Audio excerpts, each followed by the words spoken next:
Kaixo, arratsaldeon eta ongi etorri bizirauten Bukowskin elkarrizketa ziklora. Gaurkoa bigarren saioa da eta sormen prozesuei buruz hitz egingo dugu. Bagera eta Irutsuloko hitzak elkarlanean sortutako proiektua da eta gaurko gaia antzerkia da. Horretarako, Barrexerka antzerki taldeko Maialen Sorzabal bere eta Mikel Irazusta ditugu gurekin. Beraz, eseri gustora, egon ondo, eskerrik asko etortzeagatik, gaurkoan Bukowskiraino eta etxean zaudeten guztioi ere eskerrik asko. Oraingoan bai, bikote, ongi etorri, zer modu zaudete? Oso, Bai, pozik, lasai? Bai. Urte ondo hasita. Bai, oso ondo. Bai. Ez da, ez txarri pasa, ondo. Orduan Ondo. Pozten naiz. Azken aldean ibili zarete nastumurirekin, holtzak eta antzekiak barragarriz betetzen. Bai. Zer moduz moldatu zarete? Oso ondo. Bai. Bai, ikusedunak antzerkia badaki lan desente dagola, bai, atzetikan eta baita antzerkian bertan ere bai, aldaketa eta desente daude, eta areto batzuk eta erronka jarrizkigute, baina jakin dugu moldatzen horietara, eta gaina Bai. oso ondo. Bai, eta urte bukaera egia da izan zela nahiko intentsua ze igual elkartze duen aste askotan juntatu zitzaizkigun emanaldiak. Baina horrek ere ahalbidetu digu guri emanalditik emanaldira gauza berriak probatzera. Eta orduan oso ondo egon da. Osea, orain gaude super gogotsu hasteko ja bigarren biraren zati hau, ze ja probatu ditugu gauza pilo bat aste horiek guztietan eta orain beste segurtasun batekin goaz. De hecho, lehenengoa ikusizunak eta igual orain azkenekoa ikusiko dunak, esango du, hemen gauza berriak daude. Aldatu egiten da. Eta zerka aldatzen du, emanaldi bat? Publikoak, erreakzioek. Bai, edo txiste super txikiek, gero tokian tokiko txistek ere, ze igual estrenaldian Donostiko referentzia batzuk genitun, gero jungea Beasainera eta bertako egaldetu diegu, bertako gauzei buruz, eta hola.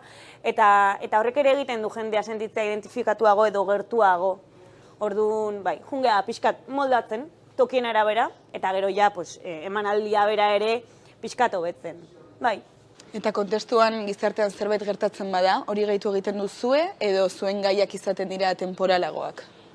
Sartu dezakegu zehoze, baina, claro, ezin du ere zeragin antzerki guztia ezin du moldatu. Orduan, txisterma sartu zeko, baina bestela bai saietzen gara temporala egiten. Bai, baina txiste puntualen bat edola, erreferentziaren bat beti.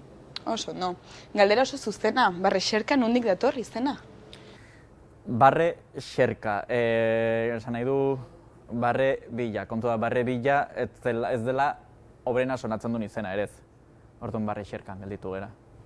Sinonimo niztegian bilatu genuen. Oso, no. Bai. Oso, no. Eta nola sortu zen proiektua? Mikelek kontatu zidan ideia, esan nion, venga, guazen itea, ez?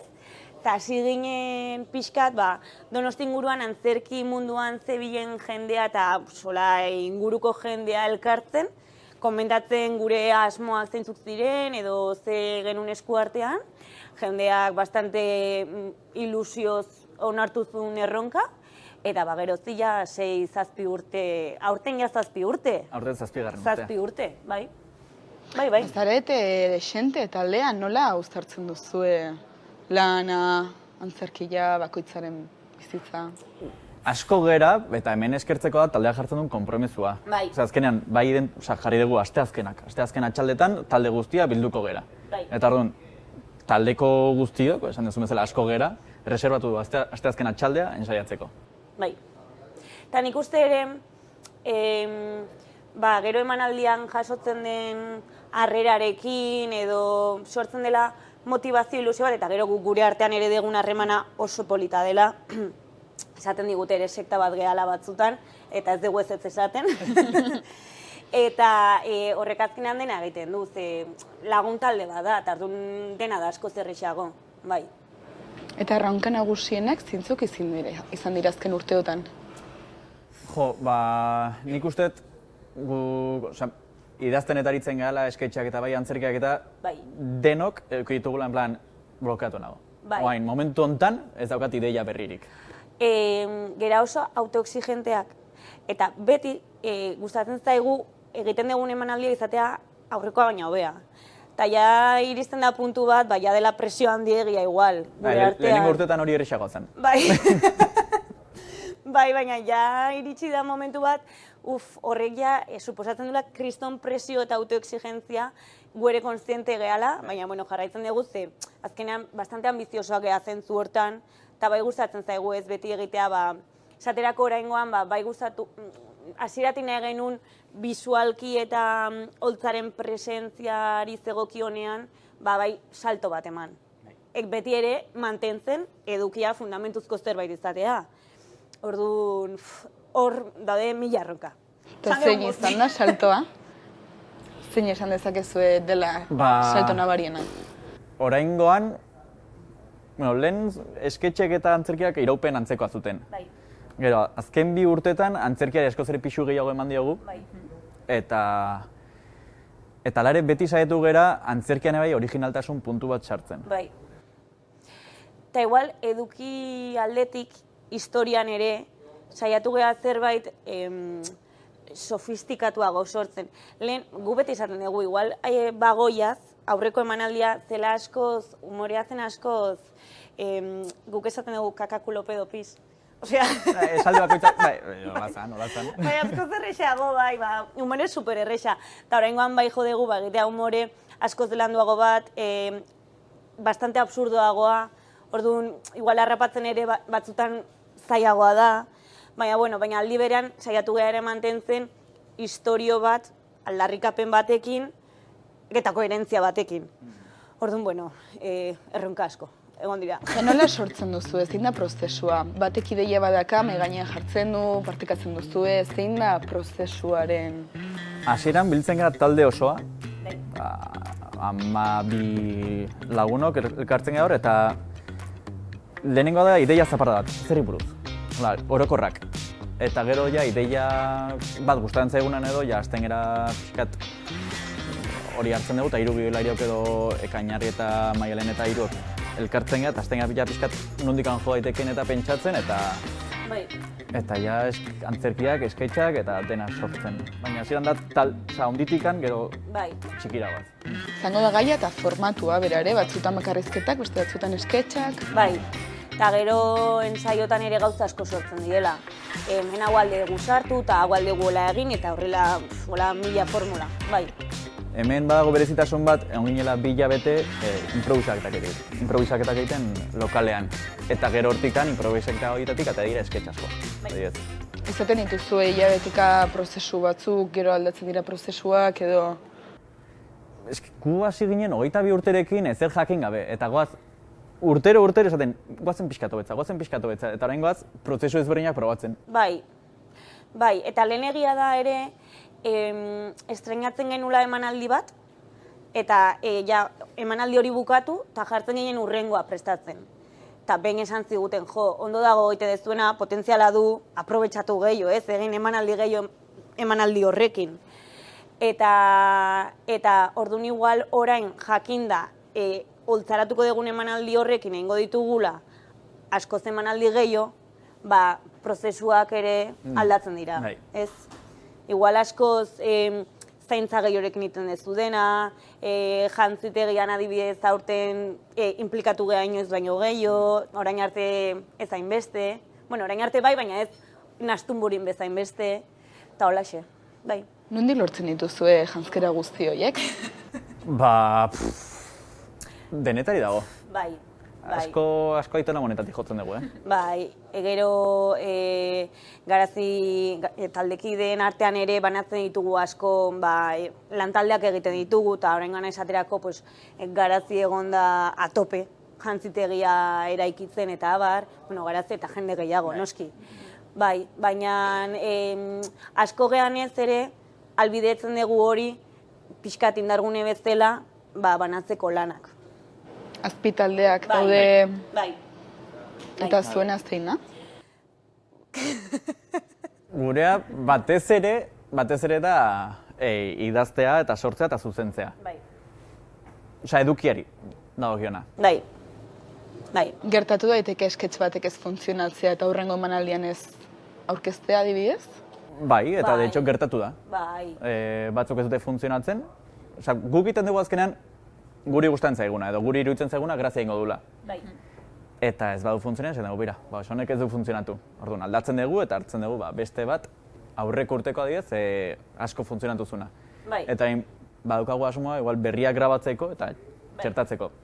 Bai, baina behin estreinatuta, esaterako Nastunburi estreinatu genuen hemen Gazte Eszenan, hor sketch batzuk proiektatu genitun, baina gerora genitun emanalditarako argi genuen eramango genula azken urtetako sketch oberenekin osatutako bilduma bat. Eta hori, nik uste emanaldi bakoitza estreinatzen dugunean kontziente gerala, igual sketch guztiak gero biran ez direla jungo. Bai, ze bat zen oso BO2arekin zentratutako sketch bat, azkenean estreinaldira behi hortxe zegoelako BO2arekin. Hori orain jakendu dugu eta beste bat sartu dugu.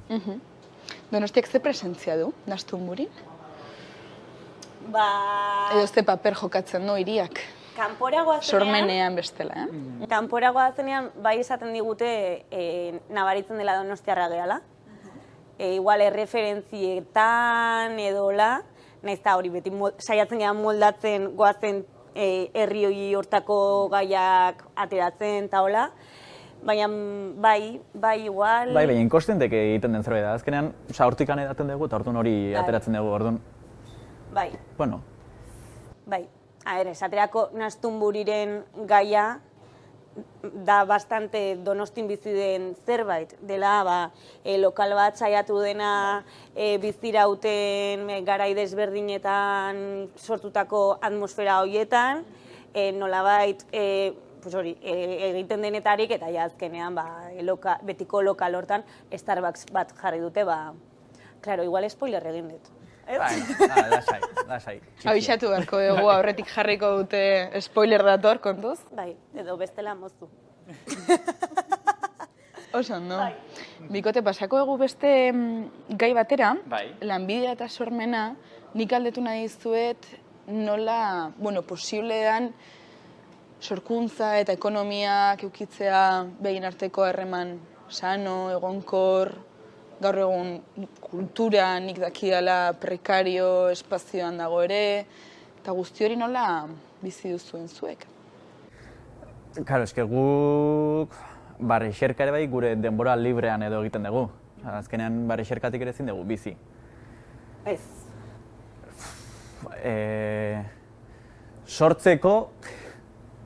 Nik uste, sortze fase hori askotan gelditzen dela itzalean, ze azkenean guk ikusten duguna beti da igual emaitza, ez? Eta ikuste dezu emaitza eta baloratzen dezu, ezakit ikusi dezuna, edo honek nola antzeztu duen, edo ezakitze bakitzer. Eta sortze fase hori, sortze prozesu hori beti gelditzen da izkutuan. Ez, baina hori toki guztietan, telesaietan, filmetan, toki guztietan. Eta orduan igual, hor ere batzutan, kasu batzutan, bai behar da, ematea pixkat balore gehiago sormen fase horri. Bai, azkenean... Zakit esplikatu nahi zu. Bakarrizketak egiten bai, esaten da, 10 minuturen gatek eta zenbat kobrat, hainbeste kobratzen zuen, ja, baina eske 10 minutu horien aurretik daude beste ezakitzen bat ordu, idazten pasaituzunak eta probatzen eta ezakitze. Orduan, hori dena bai baloratu behar da. Beste proiektuekin uztartzeak ere izango ditu bere zailtasunak edo erronkak, ez da? Bai, eta guztiarekin, lanarekin, bai. Bai, azkenean, kasualidadez ere lan egiten dugu sortzen. Eta gero, ez dakit, bakarrizketak. Eta gero, idatzi barrezu sketch bat, eta gero gainea antzerkia. Igual bai bukatze duzu pixka saturatuta, blokeatuta, edo bai. Nahastu egiten dira proiektuak, buruan? Bai, nahi gabe, eta askotan ez duzu, hain bakarrizketak alde batetara utziko ditut, eta zentratuko nahi zerat barrexerka sortzen, ze bestela... Bai, edo bakarrizketen txiste batek bukatu du barrexerkan, edo barrexerkako zati batek bakarrizketetan, bai. Zaila baino polita, handi berean. Bai, eta gaude hor ere asko gustatzen zaigulako eta pioa disfrutatzen daigulako. Eta azkenean barrexerkakai baitu bere bakarrizketak, eta orduan, beti aberazten duzu. Egiten duzu lan guztiak, gero aberastuko duzu egiten lan hori. Beti. Oso ados. Eskerrik asko horrengatik. Pasako gera erreferendak eta sormena gaira, eta galdetu nahi dizuet, ea zuek zer referentzia erabiltzen dituzuen sortzerako? Nik uste dut barrexerkak badula referente garbi bat, eta da barre librea. Ez, txantxa. Alderantziz izan zen. Ez. Guk bai hasi ginen lehenengo idea zen pixkat Saturday Night Live edo lako bat egiten, claro. Baliabideak eta ez duten ez zerikusirik, ezin zera maila hortara iritsi. Baina gero humore estiloa, Monty Python, Tricikle... Oso absurdoa. Oso absurda. Gero, Aitziber Garmendia eta Jon Plazola ere beti ditugu hor presente. Beti edo guazemankekin ez zurea. Orduan, bai, Euskal Herrian ere erreferentzia pilo bat daude, erreferente pilo bat daude humorean. Eta nik uste dut ere, askotan inkonstienteki ere, dazkagula erreferente batzuk momentura hartu ziala konturatzen. Inkluso familian bertan, Bai, bai. Familian egiten dien txistak, lagunen artean Edo egiten kuadrillako txistak, bate bota dutakitze eta buazte ona, bai. Bai, referente asko ditugu. Gero monologoak egiten ari ditugu, azkenean bakarrizketa bat egiteko ere bai ikusar duzu, zakitzen bat bakarrizketa, eta da honek grafite, edo honen estiloa gustatzen zait, Bai, ikasen pila da. Eta zergaitik humorea? Igual galdera hasierakoa zen, baina orain botako dugu. Ez da, nik uste, ni bentsat ez dut zer kostienteki ez da aukeratua izan. Izan da zerbait beti atera zaidana. Bai. Eta gaina ondo pasatzen dut jendeari parrerazten ere bai. Osea, sentsazio oso polita da. Noizbait igual egiten dugunean, antzerki bat ola jendean egar, ez ostras, eragin dugu negarra, baina oraindik ez dakigu. Eta humorean oso pozik gaude. Bai, nik uste da zona erosoa. Igual, oraintxe bertan esaten diazu laburmetrai bat idazteko, eta errexago ateratzen zaitu humorezko laburmetrai bat idaztea, zerbait super serio edo nostalgikoa idaztea baino. Baina ez dakit zergatik. Ohitura edo zuretik ere ateratzen da kapazitatea. Gustatzen zaidala ere niri pilo bat kontsumitzea humorea. Orduan, bai. Oso ondo. Eskatu dizuegu ekartzeko liburu bana? Bai. 5 ikusten ditut hemen. Diskoa ere eskatu dizuet ekartzeko, baina ez dago diskorik. Hortaz, zuen autonomiatik eskatuko dizuet mesedez azaltzeko zer ekarri duzuen gaurkoan. Hasi zu irudituzula, Maialen. Bale? Honek artefaktua ematen du. Bueno. Ningo ekarri dut behin batea Loiolan, dela antzerki bat, Iñaki Izidek idatzia. Eta ekarri ez, pasan nun superrondo irakurtzen. Irakurri nun berehala, egin nun parrepila bat, eta adibidez beste referente bat. Osa, inspiratzen duen liburu bat. Gero, Lizar Begoñaren mundu zitalaren kontra. Lizar Begoña da kristonidaz leona, laguna da. Eta liburu iruditu zitzaidan ere oso interesgarria, ze juntatzen ditu bi mundu berez superurruti daudela eta hor sortzen den talka horretan gauza zoragarria sortzen dira. Eta gero Salirruniren Normal People, telesaia ere dauka, eta super gomendagarria. Ya está. Oso ondo, eskerrik asko, Mikel, zure txanda. Nire txanda. Bai? Nik ekarri deten lehenengoa da Roba komun artista. Bai. Ez dut gehiagik galdetuko, baina ez taldu nahi ezuna. Baina da azkenean, lehen esan deguna hartzaituzula ideiak leku guztitatik eta azkenean ez da ezer erabat originala, ez da ezer zerotik sortzen guztitatik edaten duzu zerbait. Osa, igual bare xerkan operatik edaten dugu ere pixka bat. Eta da hori, bakoitzetik pixkate edan eta hori, eta artistek hori beti teute. Degu. Venga, bale, bai. Eta gero beste da, kreatibidad S.A. Eta hau da, Pixarren sortzaileak Toy Story eginta gero eukizun krisi existentzial bat esan zuen, jane helburua bete dut, orain zer, eta orduan zentratu zen Pixarren bertan nola sustatu sormena. Eta hortaz dijoa. Eta gustatu zaizu. Neri bai gustatu zait bai. Bia gustatu zaizkit asko. Horratik ekarri ditut. Baina bai eskatu dizuet musikarekin lotuta, diska bat ekartzeko, ez dagoena, zergatik? Nire disko kutxuna dago nire amaren kotxean. Eta da eskakeitanen nola galdu denbora. Zenbat urterekin entzuten zenun? Duela gutxi, azkena, bai. Eta horrek zer ematen zizun? Zer sentsazio? Bada disko bat gustatzen zaizkidala abesti guztiak. Igual disko askotan daude abesti batzuk esatezula, bai, hau pasako dut. Ze orain dator gustatzen zaidana. Diskotan gustatzen zaizkidan denak. Bai. zait? Ni disko gutxi ditut ere bai, ja aurretik bai esan dut, diskoak jari dira pixka bihurtzen kaseta bezala, ja ez dira erosten, ja kotxek ere zute askotan diskak sartzeko hori. Baina bai erosten ditu, ez da baina. Bai. Eta, karo, nire nahi bai musikoa da eta galtzen dut, zergatik atatzen dituzu diskoak. Azkenan da ziklo bat markatzeko plan, hemen hasten gera eta hemen bukatzen da, eta diskarekin. Eta hitzaki batzuk gero birak emateko, baina diskak berak igual ez dula ja lehen zuen esan nahia. Eta nik ere ez daukat diskarik, sorotan bele esango dizut. Venga. Zergatik? Bai. Zergatik, Txikitan kotxean, orduak. Ez dakiten oraindik etzen desgastatu diska hori hola bain beste buelta eman ta gero. Melankolira eraman bat zaitu? Pixkat, bai. Kola kotxe guztia beteta zijoan garai horiek. Juten gera ez? Bai. Bidaian musikan zuten eta... Bai. Oso, no? Eskerrik asko, bikote. Galdera, zorrotza den edo adimen artifizialaren inguruan ze iritzi duzu ezuek? Nik dexente erabiltzen dut. A ber, bai da zerbait, izan daitekeela mehatxua, ez? Baina ez gai hipokritak izango, ze duela pare bat hilabete abesti bat sortu genuen promozionatzeko sarrera batzuk. Inteligentzia artifizialarekin.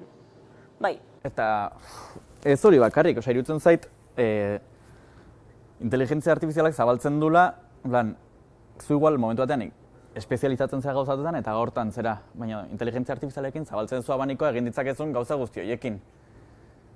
Nik konparatzen dut, aurreko bizirautenekin hon ginen debatitzen, eta hortik handatorren hausnarketa bat, Bota? Imprentaren sorrerarekin.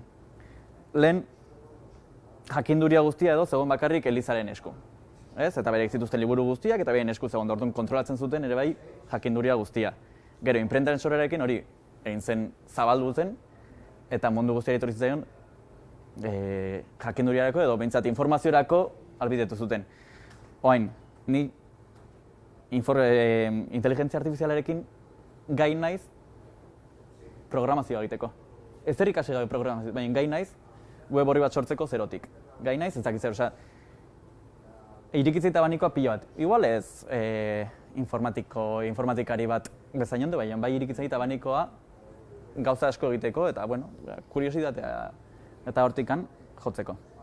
Baina horrek ez du kentzen zure sormenaren kapazidade edo itura eukitzea, ez? Edo galdu dezake. Claro. Depende nola erabiltzen duzun. Bai, erabiltzen baduzu sortzeko, kentzen dizu zure gaitasuna eta erosotasun batean erortzen zea. Baina pixkat disiplina batekin ez duzu sortukoet neretikan. Ni nahet pentsatu, agian ez daula, oraindik ez dela gai, esaterako, nastunburi batek euki ditzazken tontakeria super absurdoak idazteko reserkak bezala. Adibidez. Baina igual orain bidaltzen diozute jazeizu beste obra bat. Eta super ondo. Eta beti eukiko dula balio gehiago pertsonatik ateratzen den gauza horrek inteligentzia artifizialak egin dezakena baino. Guztiz. Eta zuk egun batean, egun ona duzue, egun txarra duzue, eta guzti hori nabarituko da ere sormenean. Baina adimen artifizialak egiten badu, parte humano hori galdu egiten da ere modu batean, ez? Bai. Eta horrekin lotuta, nola bizitzen dituzue zuen egun okerrenak zuen lanean? Frustrazioarekin, eta ez du, gaur egun txarra izan da. Eta bihar igual ere, baina pasengo da. Nik uste igual denborarekin ikasten dela konsiente izaten, ez? Igual dezu egun supertxar bat eta zaude superblokeatuta eta igual duela 5 urteko maialenek ala ere jarraituko luke sortzeagatik eta izango zen mierda bat sortuko zuna, baina igual orain bai ikasten dezu esaten, gaur ez da eguna, egingo dut beste zerbait eta etorriko zait inspirazioa. Gero ja igual ez datorrela eta ja horrazten zea urduri jartzen, ze ja estrenaldia ja dator eta hori guztia. Baina nik uste ere ikasten dezula blokeo hori kudeatzen beste modu batera. Ez dakit, igual 4 hilabete barru esatet, ke bokas. Gertatu bat zaizue emanaldi batean, estrenaldi batean, egun txarra ukitzea ere, blokeatzea, gertatu daiteke hitz hitzen batez ateratzea horrelakorik? Bai. Gertatzen dira? Asko. Bai. Lehenengo barrexerkan, goratzen ez genula bakarrizketa bat, Egia. bion artean egiten genuen bakarrizketa bat, ni blokeatu nintzen, Maialenek esan zuen ere zatia, eta gero jarraitu genuen guztia esaten alderantziz. Nik Maialenena eta Maialenek nerea. Bai. Hori lehenengoan, imaginatu, Bai. geroztik etorrian 7 urtetan. Baina gero kontrakoa ere, igual dezu super egun txarra, eta dezu emanaldia, eta pasada igual izatea zure bizitzako emanaldi hoberena. Eta hortik ateratzea, egon zen emanaldi bat, ateratziela, baldin bagea 12 pertsona, 6 gauza gaizki, esan dezagun. Eta igual izan da emanaldi hoberena. Bai, azkenean urduritasun horrek eman zigulako, emozio horrek gero... Bai. Eta, bueno, pasada hau, benga. Eta igual, hori, bikoitza ematen dezu zakit, eta ja hortik atera ginen, hemen goian, bai. Zer sentitzen duzu estreinaldi baten aurretik? Estreinaldi barra emanaldi. Ezberdina da, Ezberdina da. Bueno, Estreinaldien aurretik... Zalan. Urduri, inkluso beldurra, ea Bai. funtzionatuko duen. Bai, baizoaz zalantzekin, baina gero esaten duzu, gero 12 pertsona, eta 12 iritzik, 24 begik ikusi dute hau, orduan, horrek bai ematen dizu segurtasun bat, baina eske algea 24 begiak egon super konfundituta. Orduan horrek beti sortzen du ere, ezin egon bat urduritasun, zalantza, inseguridade, deskonfiantza, burbuja bat, izugarria. Baina horrek ere xarma du, nire ustez. Eta egoten zarete danak beldurrez eta orduri eta insegurok eta? Edo bat gehiago eta personan bat mantentzen duena estabilidadea oreka eta eskaintzen duena taldean? Denok egoten gara urduri, Bai. denok. 12 baldin bagara, 12ok. Bai. Gero bakoitzak bere modura erakusten du, baina denok egoten gara urduri. Egia da, goazenean estreinaldi batera, ez da egun inoiz pasa guk ez konfiatzea aurkeztu behar genuen horrengan. Orduan, aurkeztu behar dugun horrengan konfiantza dagoen momentuan, zaude pixka deskonfiantzarekin, baina ez du hor segurtasun oinarri moduko bat. Laguntzen du. Eta zoaz beste modu batean. Ere, zesin izten dezu, hortan. Azkenean indezu zuri grazia egiten dizu hori, eta orduan norbaitik grazia ingo dio. Bai. Normalean, kontuan hartzen duzue zuei grazia egitea eta zorren beste pentsatzen publikoak zer pentsatuko duen, ala badago hori ere? Normalean guretik egiten dugu, asko guretik egiten dugu. Bai. Gero, egia esan dugu, hau igual ez dute ulertuko, hau oso pertsonala da, txista oso pertsonala da edo. Eta hor, nola 12 geran, hortik jasotzen dira iritziak, ez honek, igual ez. Bai. Gero batzutan, alderantziz da esatezu, honek ez du egingo, baina esatezu, ez, konfiatu, eta grazia egiten du. Bai. Eki barrezu indarra eta autoestima ondo kolokatua horretarako ere? Bai. Eta baduzue? Bai, jarraitze ez uste, oso konstientezea igual guri kriston grazia egiten digun horrek ez dula graziarik egingo. Jazoa zoltzara superkonstiente horrekin. Orduan... Lanketa egin duzu aurretik? Bai, nik uste baietz. Nahi gabe bada ere, nik uste baietz. Bai. Oso, ondo. Elkarrizketa hau Donostira ekarriz, zer moduz Donostin? Zer moduz hago kultura eta antzerkia eta bar?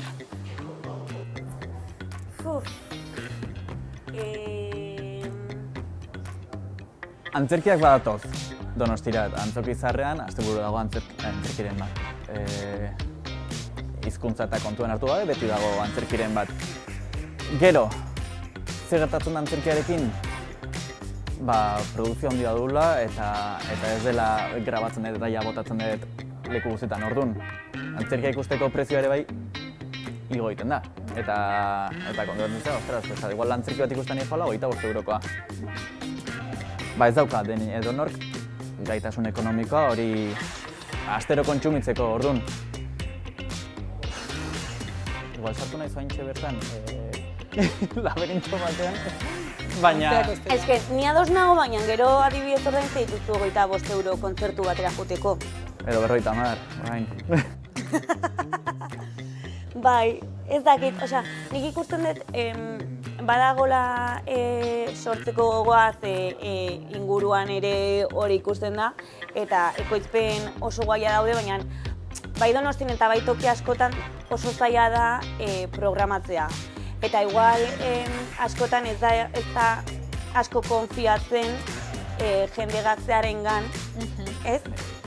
Eta guri pasare izan zaigu askotan, lehenengo erantzuna izatea ez, bueno, askotan, ia beti. Eta gero igual antzokritik atera eta ondo, ondo. Hori, bastante pasa zaigu eta horrela ikusten da ez, dagoela konfiantza, zaki nola esan. Bai, ez baldin bat zera X eta X eta X, bai. Kosta egiten dela zuk antzoki bat edo areto bat lortzea. Bai. Zure emanaldia egiteko. Eta gero zuek sarrerak agortzen dituzuela. Baina ere oso zaila da programatzea.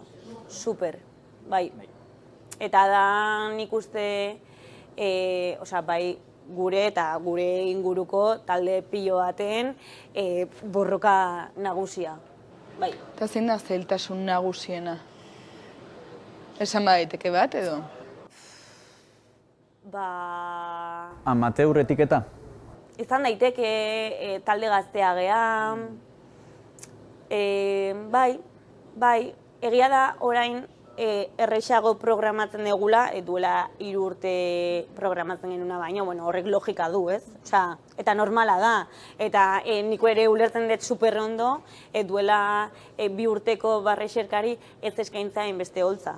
Hori ere ulertzen dut super ondo. Baina eskaini ziguten horiek baina errepikatzen dute. Hori da. Hori bai lortu dugu. Hori da, eta gaude super eskertuta, hasieratik, babes eta espazioak utzi zizkiguten horiekin. Ze horiei esker, antzeztu dezakegu esaterako gaztestenan, estreinatzen ditugu emanaldi guztiak, ze gaztestenak hasieratik utzi zigun txoko bat, gure tontakeria guztiak aurkezteko, eta orduan eskertzen da. Bai.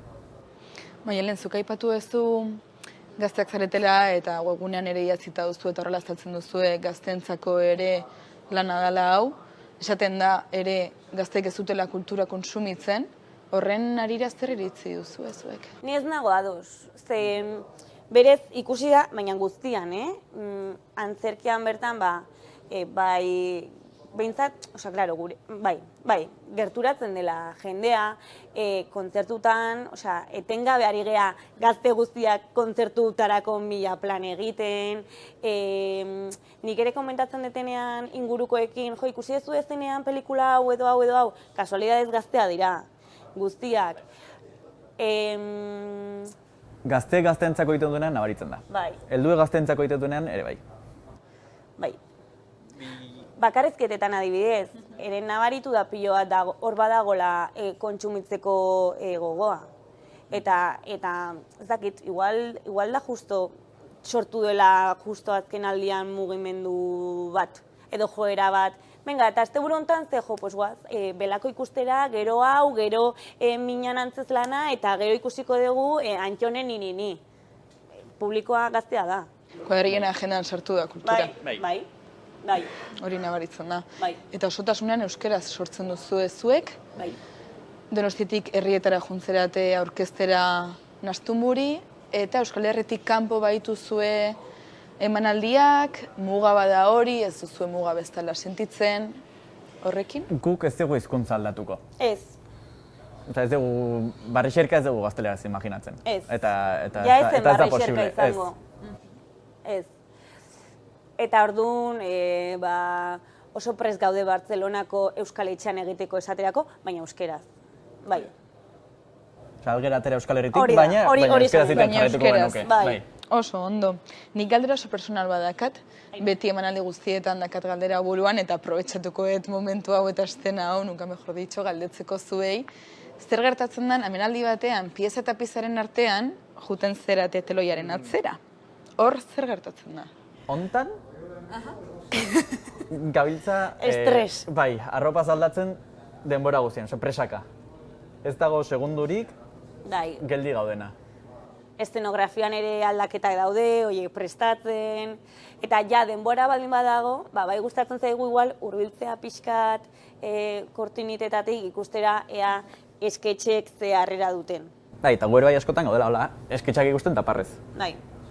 Laguntza izaten duzue aldatzeko arropaz eta jende egoten da horratzean, edo zuk egiten duzue zuen Guk egiten kabuzena, dugu, dana prestakazue, ordenatuta. Bai, ordenatuta, azten da ordenatuta. Bai. Gero bukatzen dutenak, presaka, botatzen torrea, eta ikusten dare bai, oain berriro baldin bazoazte ikustea Nastunburi ikusiko dezute, momentu batzutan, inkluso bukatzen dugula jazten, ja, estenan bertan. Bai. Hori horrela erabaki duzuelako obran edo Ez dago besterik. Ez kontekstua? digulako denborarik ematen aurretikan aldatzeko. Baina sartzen duzu ere obraren parte bezala edo natura galditzen. Gauzat obioa denean, bai, sartu daiteke bai. Oso ondo, bukatzen juteko azken galdera. Etorkizun hurbilean ze asmo duzue? Ba, Oain udaberria nahiko potente daukagu, Bai. antzerki aldetik, eta... jarraitu, Nastunburirekin. Gure asmoa ere bada Nastunburirekin hori emanaldiak egiten ari gehan bitartean jutea sortzen sketch berriak. Igual, depende noiz lortzen dugun sortu, grabatu, editatu eta dena egitea, ba igual udaberriko emanaldiren batean ere txertatzea, a ber, ze feedbacko, pixkat experimentatzea. Eta gero berri hasiko gara beste berri bat Eta sortzen. gero hurrengoa. Ze hori ere bai asko gustatzen zaigu, sortzea, Bai, kasi egitea bezala bezain beste gustatzen zaigu. Importantea da bukatzea ziklo bat. bai. Bala izan dadila. Bai. Eskerrik asko, Bikote. Zuei. Gaurkoan hemen egoteagatik. Eta eskerrik asko guztioi hurbiltzagatik eta adi egon saretara. Bertan jarriko ditugulako hurrengo saioak eta gonbidatuak. Hurren arte. Vale.